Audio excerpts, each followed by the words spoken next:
సికింద్రాబాద్లోని doctor Narayana college of hotel management లో 100% job guarantee 966365 దెయ్యాలున్నాయంటారు కొందరు. అదంతా అబద్ధం అంటూ కొట్టిపారేస్తారు మరికొందరు. మొత్తానికి దెయ్యాలు ఉన్నాయా లేవా అన్న చర్చ ఎంతో కాలం నుంచి కొనసాగుతూనే ఉంది. అయితే ఇప్పుడు మనం చూడబోతున్న ఒక ఘటన చూస్తే దెయ్యాలు లేవు అనే వారు కూడా సందేహపడాల్సిన పరిస్థితి తలెత్తుతోంది. ఇంతకీ ఏంటా ఘటన?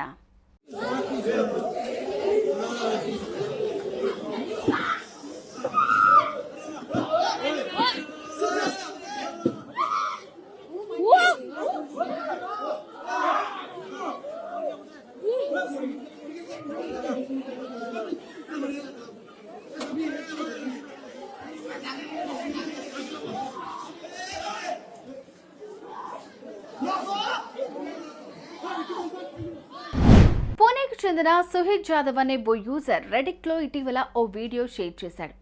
ఆ వీడియోలో ఓ స్కూల్లో క్లాస్ అయిపోయి అందరూ బయటికి వెళ్ళిపోతున్న సమయంలో ఓ విద్యార్థిని ఉన్నట్టుండి టేబుల్ మీద స్పృహ తప్పినట్లుగా జారిపోయింది. వయస్సుకి సంబంధం లేకుండా హార్ట్ అటాక్లు జనాల్ని తాకుతున్న నేపథ్యంలో అలాంటి ప్రమాదాన్ని శంకించిన ఆమె క్లాస్మేట్స్ వెంటనే అలర్ట్ అయ్యారు. ఆమె దగ్గరకు చేరుకున్నారు. అయితే ఉన్నట్టుండి ఆ స్టూడెంట్ ఎవరో శరీరం పట్టుకుని పైకి లేపినట్టుగా ఒక్కసారిగా గాల్లోకి లేచింది. పడిపోతుందేమో అని పట్టుకునేందుకు ప్రయత్నించిన విద్యార్థులకు ఓ 2 క్షణాల పాటు ఆమె గాల్లోనే తేలియాడటం వాళ్ళను నిర్ఘాంతపోయేలాగా చేసింది. అందరూ కలిసి ఒక్కసారిగా విచిత్రంగా పైకి లేచిన ఆమెకు ఆసరాగా నిలిచారు.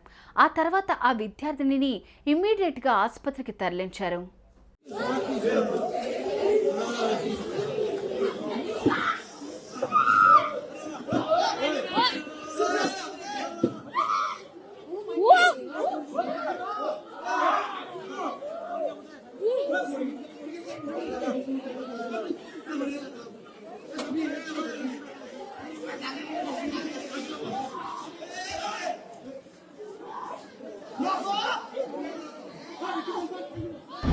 ఇక్కడ ఆ లేడీ స్టూడెంట్ కొన్ని క్షణాల పాటు గాల్లో తేలియాడటం మనము గమనించవచ్చు.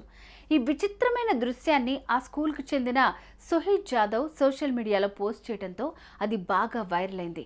దెయ్యం పడితేనే ఇలా గాల్లో తేల్తారంటూ ఎక్కువ మంది అభిప్రాయపడ్డారు. అయితే ఇదో సైకలాజికల్ డిజార్డర్ అని, ఆ సమయంలో శరీరం ఎవరు ఊహించని రీతిలో ఓ విచిత్రమైన శక్తిని పొందగలుగుతుందని మరికొందరు కామెంట్ చేశారు.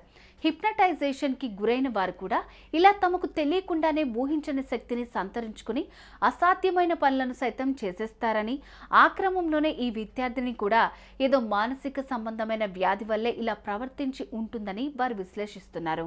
సుమన్ టీవీలో మీ పర్సనల్ అండ్ బిజినెస్ ప్రమోషన్స్ కోసం కింది నెంబర్కి కాంటాక్ట్ చేయండి.